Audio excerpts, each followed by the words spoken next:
नमस्कार। स्वागत है आपका इंडिया गेट टीवी पर। मैं हूं अजय सीतिया। मित्रों, योगी आदित्यनाथ जब से उत्तर प्रदेश के मुख्यमंत्री बने हैं, उन्होंने उत्तर प्रदेश की छवि ही बदल कर रख दी है। वह हर रोज कुछ नया करते हैं और ऐसा नया करते हैं कि बाद में बाकी राज्यों के मुख्यमंत्री उनके किए हुए का अनुसरण करते हैं। और अब भी वे कुछ ऐसा नया करने जा रहे हैं जिसका फिर बाकी राज्यों के मुख्यमंत्री अनुसरण करेंगे। वह वक्फ की संपत्ति का सर्वे करवा रहे हैं और वक्फ की संपत्ति का सर्वे करवाने के बाद वह कुछ ऐसा नया करेंगे जिसकी किसी ने कल्पना नहीं की होगी। वक्फ संपत्ति के इस्तेमाल को लेकर के योगी आदित्यनाथ देश को नया रास्ता दिखाएंगे। पहले हम समझ लेते हैं कि वक्फ है क्या। आमतौर पर हिंदू इसके बारे में ज्यादा नहीं जानते। वक्फ असल में अरबी भाषा का शब्द है जिसका मतलब होता है रोकना। इस्लामिक नजरिए से इसका मतलब है वह संपत्ति जो ईश्वर के नाम पर दान दे दी गई हो। मान लो आपके पास कोई जमीन है जिसे आप चाहते हैं कि वे लोगों के काम आए, तो आप उसे दान करते हैं। देश भर में बनी हुई धर्मशालाएं भी धनाढ्य लोगों के दान से बनी हुई हैं। मुसलमान उस प्रॉपर्टी को वक्फ प्रॉपर्टी कहते हैं और जो भी दान दी जाती है जमीन, उसको वो वक्फ प्रॉपर्टी में शामिल करवाते हैं।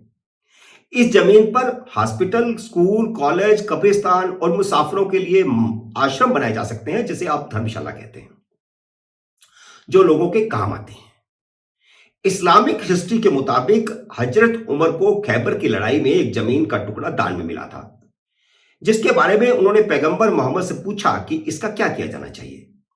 मोहम्मद साहब ने कहा कि इसको इसी तरह रखिए और इससे होने वाले फायदे को दान में दें ताकि उससे लोगों का फायदा हो।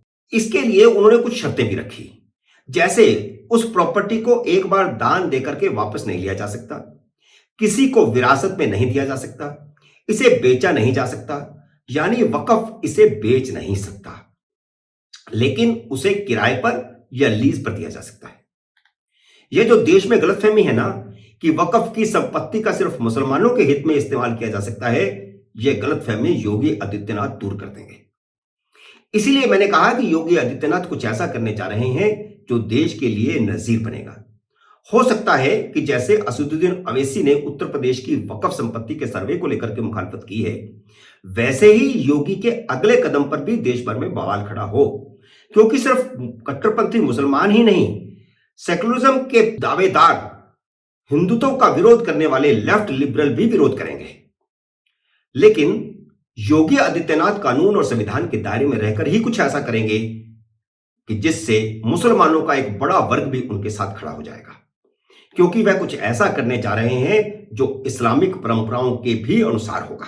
असल में यह जो कानून है जिसके दायरे में वक्फ बोर्ड आता है, यह 1954 में बना था, लेकिन नरसिम्हा राव सरकार ने 1996 के चुनाव से पहले इस कानून को रद्द कर दिया और एक नया कानून बनाया 1995 में, जिसमें वक्फ संपत्ति को संभालने वाले वक्फ बोर्ड को ज्यादा पावर दे दी गई थी।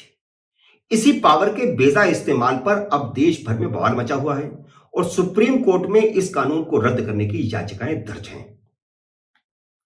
इसी कानून का बेजा इस्तेमाल करके वक्फ बोर्डों ने देश भर में जगह जगह हिंदुओं की संपत्ति को बिना किसी आधार के वक्फ संपत्ति घोषित कर दिया है। पिछले दिनों तमिलनाडु के एक पूरे गांव को वक्फ ने अपनी संपत्ति बता दिया था, जिसमें इस्लाम की उत्पत्ति से भी 100 साल पहले का एक मंदिर बना हुआ है। इसी तरह भी हाल ही में उत्तर प्रदेश की अखिलेश यादव सरकार के समय शिया वक्फ बोर्ड ने लखनऊ के एक 150 पुराने शिव मंदिर की जमीन को वक्फ के रिकॉर्ड में दर्ज कर लिया, फिर उसे एक माफिया को किराए पर दे दिया। मंदिर वहां खड़ा है, लेकिन मंदिर की आसपास की जमीन पर उस माफिया ने प्लाट काट करके बेच दिए। इसमें सारी इस्लामिक और परंपराओं और कानून का उल्लंघन हुआ है। जब कोई जमीन दान में मिली ही नहीं थी तो उसे वक्फ के रिकॉर्ड में दर्ज कैसे किया गया? फिर दूसरे धर्म के नाम पर पहले से रिकॉर्ड में दर्ज जमीन दूसरे धर्म को कैसे दान दी जा सकती है? फिर जमीन दान किसने दी? वक्फ बोर्ड के पास कुछ भी सबूत नहीं है। हिंदू क्योंकि चुप है तो सेकुलरिज्म के नाम पर सरकारें सब कुछ होने दे रही हैं और अखिलेश यादव सरकार ने यह होने दिया। उनके बनाए हुए शिया वक्फ बोर्ड ने यह किया, जबकि इसका एक नियम है। कोई प्रॉपर्टी वक्फ के तहत तब ही जाएगी जब उसके लिए वक्फनामा या कहें कि एग्रीमेंट तैयार किया गया हो, जिसमें बताना होगा कि किस मकसद से आप जमीन दान कर रहे हैं। फिर वक्फ बोर्ड सर्वे करता है, फिर बाकी कागजी काम होते हैं, जैसे सरकार की रेवेन्यू रिकॉर्ड में लिस्ट करना। लेकिन यहां तो मंदिर की जमीन पर कॉलोनी बना करके बेच दी गई। चलो मान लीजिए वह प्रॉपर्टी वक्फ की ही थी, तो इस्लामिक नियम कहते हैं कि वक्फ की जमीन बेची नहीं जा सकती। मुसलमान वक्फ का कैसे दुरुपयोग कर रहे हैं, यह इसका सिर्फ एक उदाहरण है, लेकिन देश भर में ऐसे सैकड़ों बल्कि हजारों उदाहरण मिलेंगे। देश के बंटवारे के बाद मुसलमानों ने वक्फ की प्रॉपर्टी पर जमकर कब्जे किए। सारे देश में कहीं भी आपको एक भी उदाहरण नहीं मिलेगा जहां वक्फ की जमीन पर मंदिर बना हो या हिंदुओं ने कब्जा किया हो। भारत सरकार ने वक्फ संपत्तियों के रिकॉर्ड को डिजिटल करने के लिए Waqf assets management system of India WAMSI project शुरू किया है। ऑनलाइन वक्फ की संपत्तियों की जानकारी आप इंटरनेट पर जाकर WAMSI.nic.in पर देख सकते हैं। 30 सितंबर 2022 की एंट्री के मुताबिक देश भर के 32 वक्फ बोर्डों के पास कुल मिलाकर 3,54,628 वक्फ एसेट्स थे। लेकिन अगले दिन 1 अक्टूबर को जब मैंने देखा तो वेबसाइट पर वक्फ एसेट्स घटकर 2,20,442 हो गए। और जब मैं यह वीडियो बना रहा हूं 5 अक्टूबर 2022 को, तो वक्फ के एसेट्स दिखाए गए हैं 2,20,444। 30 सितंबर 2020 को 8,58,233 अचल प्रॉपर्टी दिखाई गई थी। इसमें से 57,486 वक्फ प्रॉपर्टी पर गैर कानूनी कब्जा था और सब मुसलमानों का था।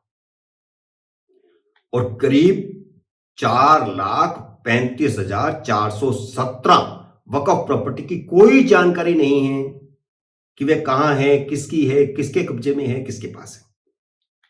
तो यह गोरख धंधा चल रहा है। 1 अक्टूबर को 7,62,595 अचल संपत्ति दिखाई गई थी, लेकिन 5 अक्टूबर को जब मैंने वेबसाइट पर देखा तो 7,63,039 अचल संपत्ति हो गई। यानी देश भर में सब गोलमाल हो रहा है। हर रोज प्रॉपर्टी घट बढ़ रही है। योगी आदित्यनाथ ने जब से उत्तर प्रदेश की वक्फ संपत्तियों की जांच करने के आदेश दिए हैं, तब से वक्फ संपत्तियों पर अवैध कब्जे की जानकारी निकलकर सामने आ रही है। पूरे प्रदेश में वक्फ की सैकड़ों संपत्तियों पर मुसलमानों का अवैध कब्जा है और मैंने पूरे देश के आंकड़े भी दिए। इसलिए मैंने कहा कि जो योगी कर रहे हैं उसके बाद सारे देश के सारे मुख्यमंत्रियों को करना पड़ेगा। अब आपको बताते हैं कि पिछली कांग्रेस सरकारों ने वक्फ बोर्ड को कैसे असीमित अधिकार देकर सरकारी जमीनों को भी वक्फ की जमीन बनने दिया और जानबूझ के बनने दिया। आपको उत्तर प्रदेश का उदाहरण देता हूं। 7 अप्रैल 1999 को तत्कालीन कांग्रेस सरकार ने एक आदेश जारी किया जिसमें कहा गया था कि यदि बंजर, भीटा, उसर आदि सरकारी जमीन पर वक्फ के रूप में इस्तेमाल किया जा रहा हो, मसलन उस पर कब्रिस्तान हो, मस्जिद हो या ईदगाह हो, तो उसे वक्फ संपत्ति के रूप में ही दर्ज कर लिया जाए। कितना बड़ा गोलमाल है। यह आदेश कांग्रेसी मुख्यमंत्री नरेंद्र तिवारी ने जारी किया था, जो अब इस दुनिया में नहीं। इस आदेश के तहत प्रदेश में लाखों हेक्टेयर बंजर, भीटा, ऊसर भूमि वक्फ संपत्ति के रूप में दर्ज कर ली गई। लेकिन योगी आदित्यनाथ ने देश को फिर एक रास्ता दिखाया है।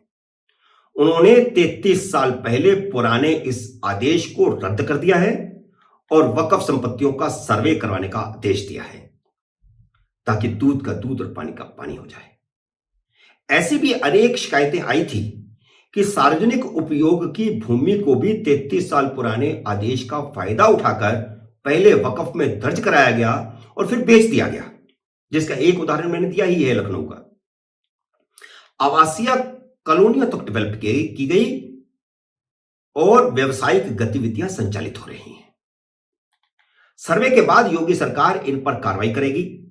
योगी आदित्यनाथ की योजना का इशारा उत्तर प्रदेश के अल्पसंख्यक मंत्री दानिश अंसारी और अल्पसंख्यक कल्याण वक्फ मंत्री धर्मपाल सिंह ने किया है। उन्होंने कहा है कि यूपी सरकार राज्य में कब्जाई गई वक्फ भूमि पर सारे अवैध निर्माण गिराएगी, बुलडोजर चलाएगी और इसके बाद वहां पर अस्पताल और स्कूल बनाए जाएंगे जो बिना किसी धार्मिक भेदभाव के सारे समाज के काम आएंगे। धर्मपाल सिंह ने कहा है कि वक्फ की जमीन ईश्वर की जमीन है, उस पर कब्जे का किसी को कोई अधिकार नहीं। मित्रों, उम्मीद है मेरा यह विश्लेषण आपको पसंद आया होगा।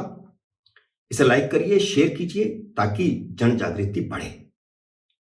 अगर आपने मेरे YouTube चैनल को सब्सक्राइब नहीं किया तो कृपया सब्सक्राइब भी कीजिए और घंटी का बटन भी दबाइए ताकि जैसे ही मेरा नया वीडियो आए आपको सूचना आए। मेरे नए वीडियो का करिए इंतजार।